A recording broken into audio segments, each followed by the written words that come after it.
Hi everyone, Mrs. Porter here. You probably watched my video recently in your math class about growing your math skills.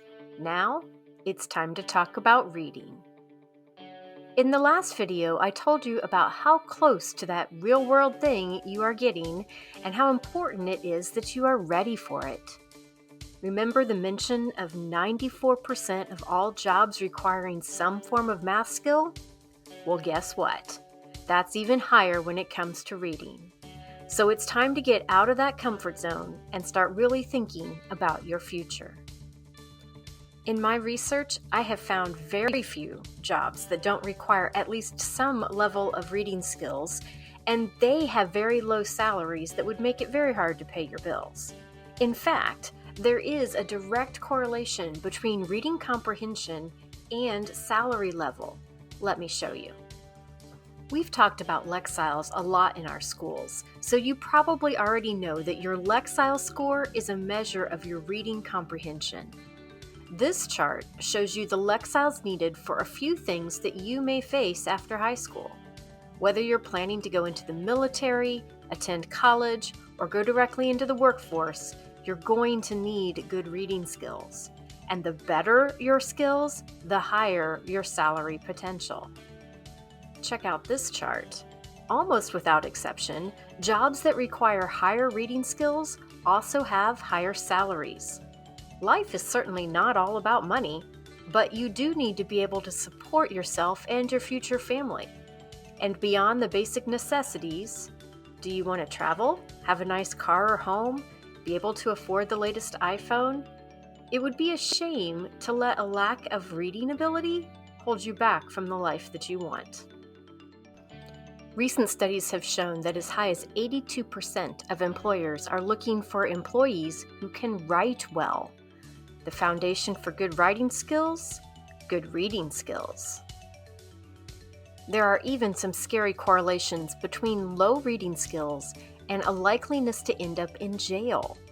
Yikes! Becoming a better reader, along with other good life choices, just gives you a better chance at a better life. Period. I could go on and on with the statistics, but I'll move forward after this final report finding. Employers indicate that they often look to hire employees from other countries because Americans lack the reading skills that they need their employees to have. Let's make sure that you are not among the people that support that sad and rather embarrassing fact. So, let's take a look at your first reading diagnostic score for this year. The diagnostic score is a different measurement scale than the Lexile scale, but they are tightly correlated. The higher your diagnostic score, the higher your Lexile is. If you would like to know your actual Lexile measure, please email me or ask your teacher to look it up for you. Just as you did for math, please sign into iReady from Clever. This time, click on Reading and find your first diagnostic score under My Progress. On your reading tracking sheet, record your first reading diagnostic score in the first column next to the range that your score falls into. Teachers, please pause this video here to assist students in finding and properly recording their diagnostic scores. Resume playback when the class is ready.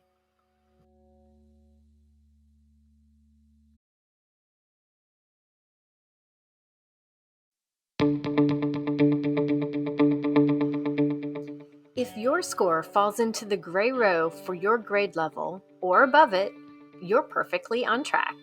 But keep growing.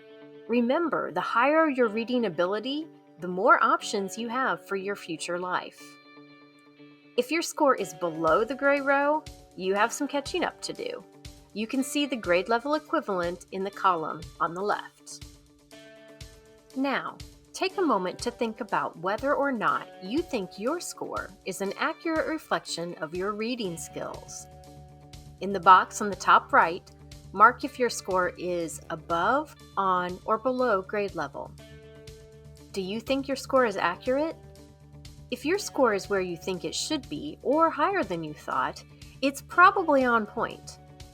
But Maybe you didn't really give that diagnostic test your best effort, and it's showing you at a much lower level than your real reading skills. If you think you could have scored higher, let's try again. Talk to your teacher or email me about retaking the diagnostic test. It can be very scary and discouraging to see your score if it's well below grade level, especially when you think about your future. But again, it is not too late. You may not have all the skills you need yet, but you can get there. Let's take a look at some tips for how to grow your reading and writing skills. First, not to oversimplify, but just read a lot. It's just like anything. The more you practice it, the better you become. If you hate to read, ask your teacher to help you find something that you will actually enjoy reading. And by the way, you will totally make their day with that question. Next, you need to read actively. This is especially important during those times when you have to read things that you don't love reading, because you have to be a little more intentional about it. Let me be specific about what I mean when I say read actively. First, reread. If you're starting to skim or skip, go back and read again. Or when you get to the bottom of a page or a paragraph and realize that you have no idea what you just read, read it again. Next, look up words you don't know. Use your phone, use an online dictionary, use a real dictionary. But look up the words that you don't know and learn them. Highlight or take notes. This will really help you stay focused. And my final tip, and probably one of the best kept secrets, read aloud.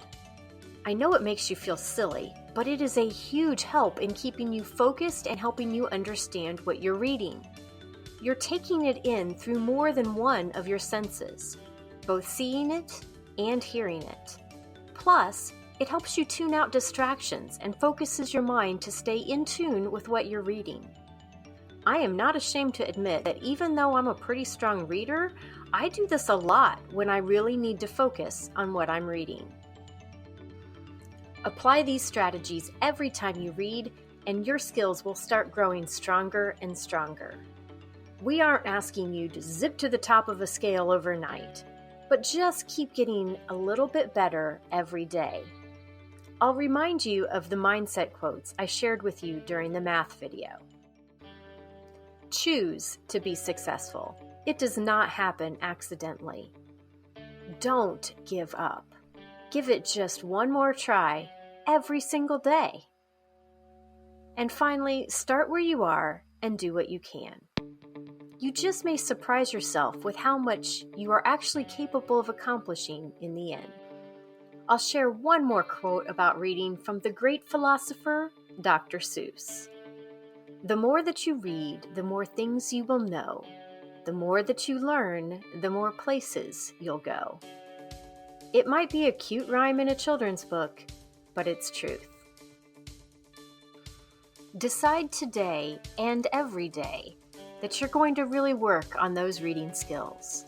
A world of opportunity awaits.